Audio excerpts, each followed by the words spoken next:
Hey guys, so we have showed you on this 2018 Ram 1500, we showed you front sensor system, we showed you the blind spot detection, and we showed you the rear door, the bed door shock absorbent.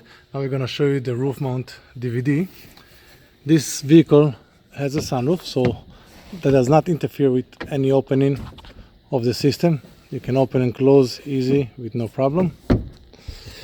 And the DVD itself is secured to the vehicle rolling bar, so you can actually try to pull it down. You won't be able to because it's secured to the vehicle rolling bar, and that way you don't have to worry about the DVD falling on somebody has, as we showed in some previous videos from vehicles that came back from other shops. If you want to put a bigger DVD, you can. Just remember, sometimes putting it bigger might block your rear view, because when it's open you cannot see anything in your rear mirror.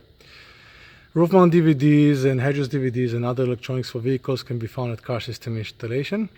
Subscribe to our channel and we'll see you next time. Have a great day.